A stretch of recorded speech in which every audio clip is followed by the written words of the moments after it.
Now we want to talk about the actual response and regulation of these signaling cascades.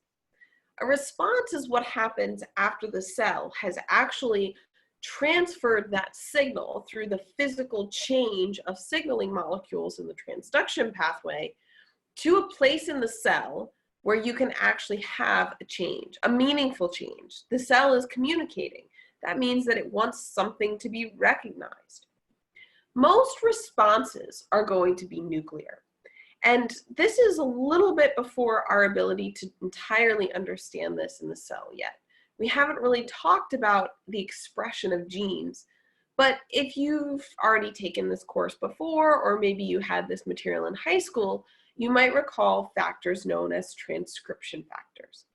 Transcription factors sit on the nuclear DNA, and they're responsible for regulating the process by which we create the RNA copy of the DNA. It's the first step in gene expression, which results in all the proteins and gene products that the cell needs.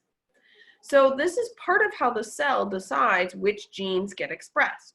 So the cell can receive a signal all the way from its exterior via receptor and across a transduction pathway into the nucleus, and the regulation or influence of these transcription factors can help to decide whether or not a gene product is produced.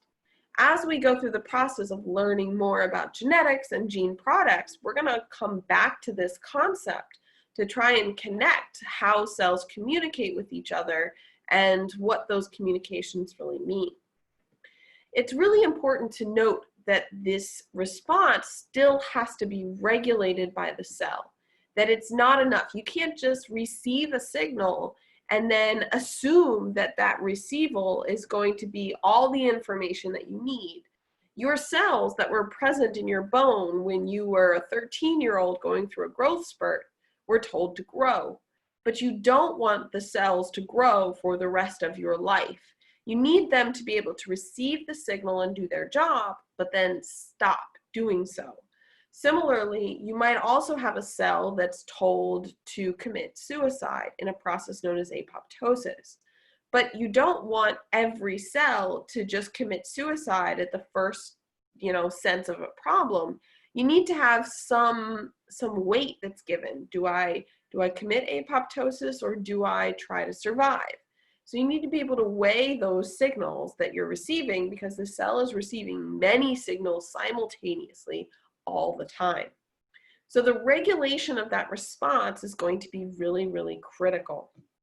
The first thing to note is that signals can be amplified.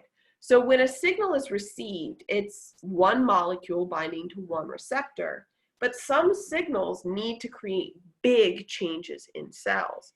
And so what that signal transduction cascade, part of the reason why to have that cascade is that the signal can be amplified. This is especially true for a phosphorylation cascade, because enzymes are not exhausted after they're used. So if you've created an active kinase, that kinase can go forth and not only activate one kinase, but many.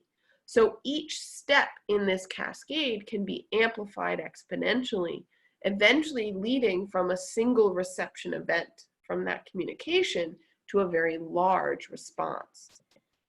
So take a look at these reaction curves, which we haven't seen in a little while, and try to choose which one of these depicts an enzyme that has an effect on an exergonic reaction, and then tell me your answer in Socrative.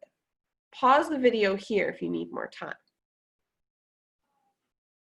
Well, there are two components here to this process. The first is that you need to know what an enzyme does. An enzyme is going to lower activation energy, and that's that hump, that addition of energy that's necessary in order to get from reactants to products.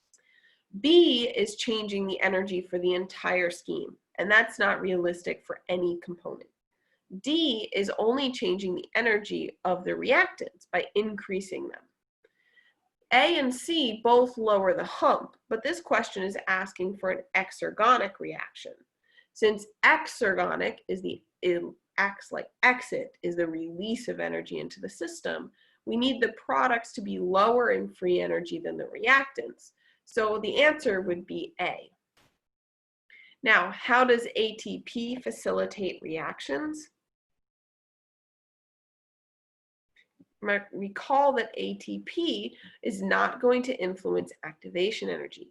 ATP is going to use a process known as energy coupling. Energy coupling is the process where the hydrolysis of ATP and that removal of the terminal phosphate is going to be coupled to another endergonic process.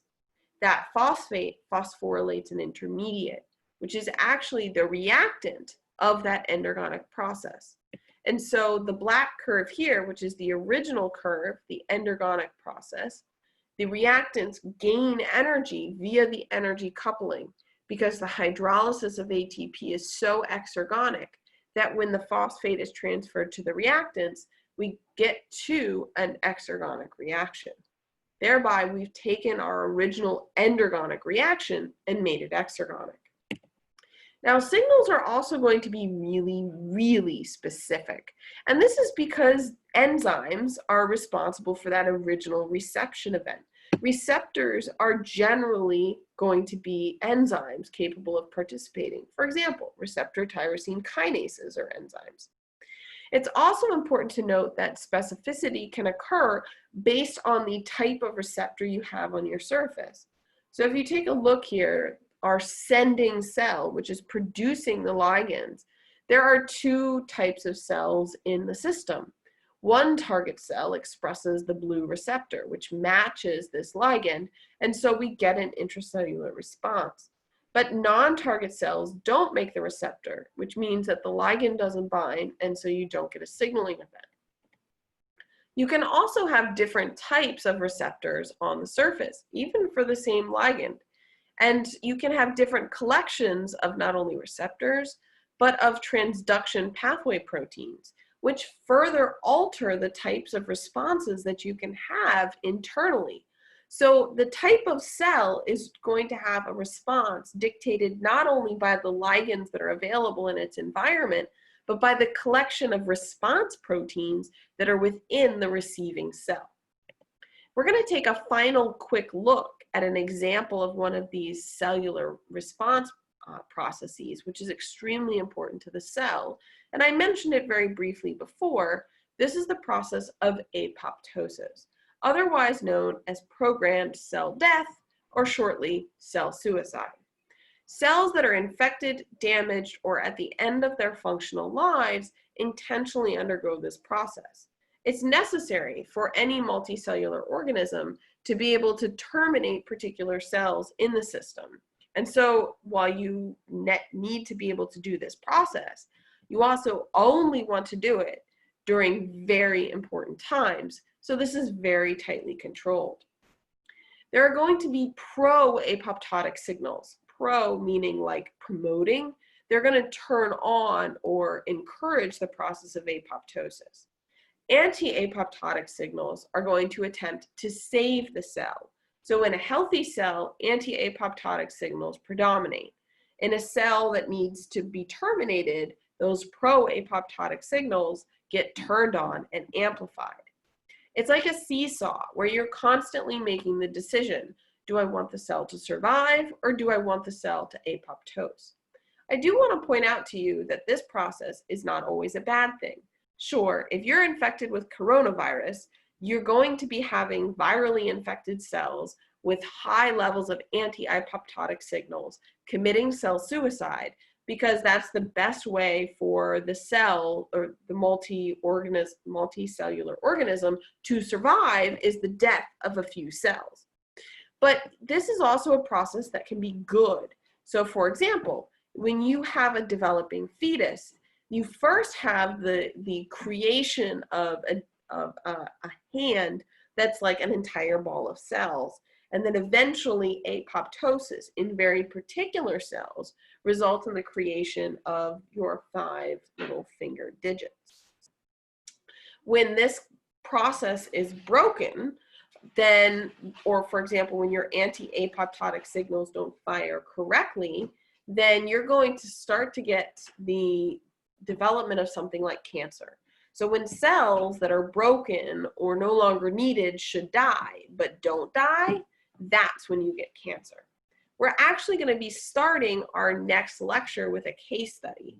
And it's going to be a case study where we're going to take a look at the process of cell signaling, a real cell signaling map, and trying to better understand what that means in cancer. So I would encourage you to take a little bit of time to get a little more comfortable with this process. Even though this is a short lecture, I want you to have a good comprehension of it, and we're going to test you next time by taking a look at cancer.